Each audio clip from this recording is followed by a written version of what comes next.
And then there's a lot more that they're talking about doing, which has to do with maybe like biotech is about engineering food to have certain chemical properties to enhance flavor, to contain, add vitamins, do all of those kinds of things. But public response to those is pretty harshly negative, meaning that people don't see any benefit to themselves, and in fact there isn't any demonstrable benefit. So if you add food additives that increase the shelf life of food, the beneficiary of that is the grocery industry. It's not the consumer that's buying the food. And so all of the signals we're getting around nano food are very negative. And we have people on campus doing nano food encapsulation in chocolates. And so this will vary across various kinds of applications.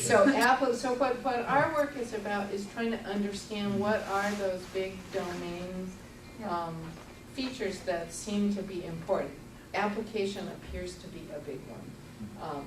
And medical, energy evokes all this one kind of discourse, but medical and health technologies, and especially human enhancement technologies, evoke another whole set of discourses, as you might imagine.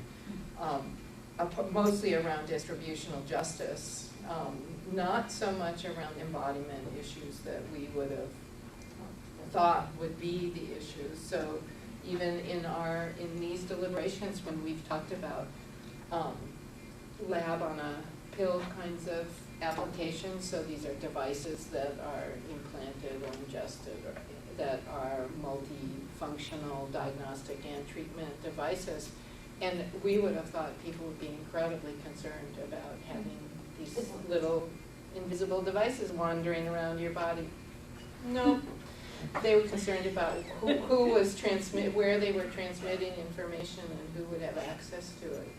Yes. All focused on privacy issues. It's just, so there's a lot of really interesting stuff going on, and in some ways these are just perfect little projective tests that.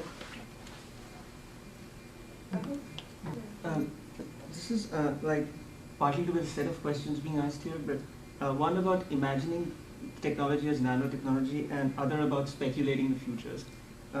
So the question is there's kind of a theoretical empirical bind here maybe, but the categories that you mentioned about corporations and then to the consumer, and I'm thinking whether it's really the perception of nanotechnology as operating at a scale, and I know this is kind of a narrow perception because you talk about that surfaces are important as well, but the nano scale makes it kind of discrete. I mean, the one which is up there is like tiny, tiny, tiny.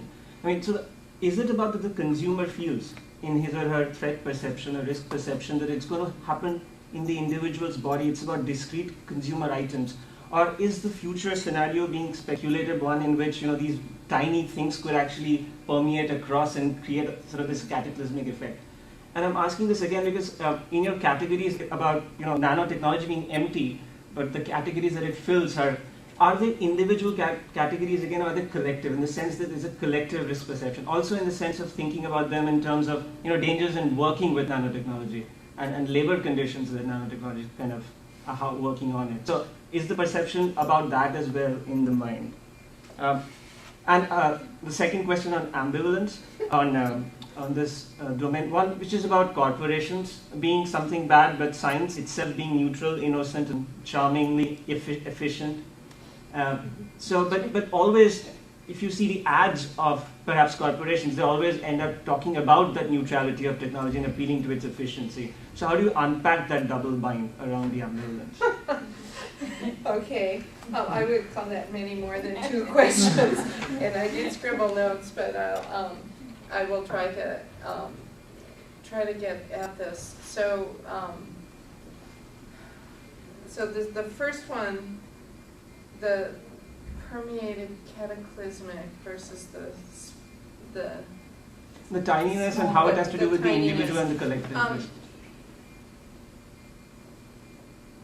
Yeah, so fundamentally, I don't know. And one of the problems with it, it's a classic iatrogenic kind of problem, in that when you are doing research on things people know nothing about, and to do the work, you have to introduce information, and you frame things as you do that. And when people are in that low awareness state, they're very subjective. They're very, it's extremely easy to influence them. It's just it's an extremely problematic kind of research activity to begin with. And so we are probably over-determining some things inadvertently in the process of this. The advantage of the mixed methods work is that we have more chance of disrupting that by the methods that we're using, but it's a profound methodological problem, and which is also an epistemological problem. But there is in the public side of this, there absolutely is, and again, so if you're thinking about popular culture, the main trope that was used at the national level in the U.S. was anxiety about prey, the book prey. And in fact, if you go through the early policy documents, that is the way, one of the ways that the public is instantiated into discourse is about the fear that prey and the idea of nanobots escaping and swarming in the environment as, a completely out of control catastrophe. And so that's definitely in our expert studies, and you try to understand how the experts view the public, that emerges all the time as a concern. And so the science community is very concerned about the public's putative dependence on science fiction to, in lieu of real understanding. And yet, in the public domain, that is really not what, and again, that is not what emerges in these contexts. And so what emerges in these discussions is in many ways much more mundane. And now maybe that's because we're mundane, pragmatic social scientists, and we should have you guys in the room to help us beat that to a frog. But it's really about, it's about social relations, jobs. It's about the essence of daily living. It's not about big science, big catastrophes, or big advances forward either. So yeah, I'm not sure about that. You could certainly. And in fact, so there was a lot of speculation that because somebody had bought the movie rights to Prey, and there was a lot of speculation. Really, this is at National Science Foundation meetings, that when the film Prey came out, that was going to be the public risk event, the public perception risk event, that people would go. And actually, somebody in I think the Netherlands did a little study, whereas they brought a bunch of people together and showed them Prey, and then they showed that it actually increased their interest in nanotechnology, which is more like the that's a different argument about attraction. So I don't know. I mean, I don't have an answer, and I certainly don't probably have an answer in the terms that would make sense. The issue about collective risk perception, again, I think, and again, this is not so much an analytical, this is more my sense from experiencing and facilitating these workshops.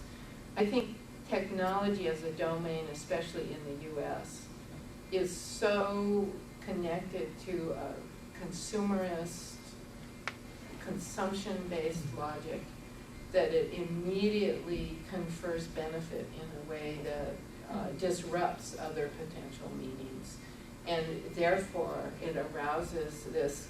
So I think you get a lot of distributional justice issues because it's about competitive access.